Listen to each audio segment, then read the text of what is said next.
తాతయ్య, నువ్వు ఎప్పుడూ జీవితాన్ని వృధా చెయ్యొద్దు అంటావు కదా. అసలు జీవితమంటే ఏంటి? తాతయ్య చిరునవ్వు నవ్వి ఒక కథ మొదలుపెట్టాడు.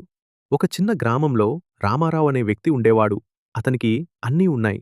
పొలం, మంచి ఇల్లు, ప్రేమించే కుటుంబం. కాని అతను ఎప్పుడూ నా దగ్గర ఏమీ లేదు అనే భావనలోనే ఉండేవాడు.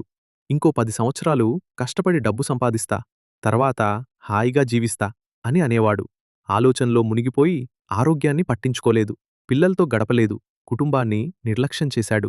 ఒకరోజు వారి ఊరికి ఒక వృద్ధ సాధువు వచ్చాడు. రామారావు అడిగాడు, స్వామీ, నా కష్టాలెప్పుడు తీరుతాయి? సాధువు నవ్వి అన్నాడు, రేపు సూర్యోదయం నుంచి సూర్యాస్తమయం వరకు నువ్వు ఎంత భూమి పరిగెత్తి చుట్టుకుంటే అంతా నీదే. కాని సూర్యాస్తమయానికి ముందు తిరిగి మొదలుపెట్టిన చోటుకే రావాలి.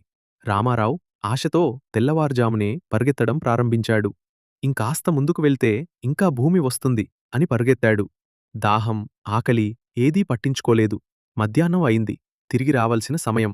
కాని పక్కన ఉన్న సారవంతమైన భూమి చూసి, ఇది నాదే అయితే అని ఇంకా ముందుకు వెళ్ళాడు. సూర్యుడు అస్తమించబోతున్నాడు. భయం పట్టుకుంది. తిరిగి పరిగెత్తాడు. ఊపిరి అందడం లేదు. కాళ్ళు లాగుతున్నాయి. చివరికి గమ్యానికి చేరుకునేలోపే అతను కుప్పకూలిపోయాడు. గుండెపోటుతో అక్కడికక్కడే ప్రాణం విడిచాడు. అతనికి దక్కిన భూమి ఎంత? అతని శవాన్ని పాతిపెట్టడానికి అవసరమైన 6 అడుగుల నేల మాత్రమే. మనలో చాలామంది రామారావులానే ఉంటారు. లేనిదానికోసం పరిగెత్తుతూ ఉన్న ఆనందాన్ని కోల్పోతాం.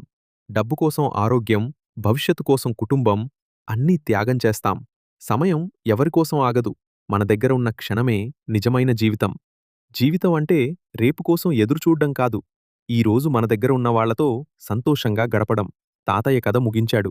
అప్పుడు మనవడు నిశ్శబ్దంగా చెప్పాడు, తాతయ్య, ఇకపై నేను జీవితాన్ని ఎప్పుడూ వృధా చెయ్యను.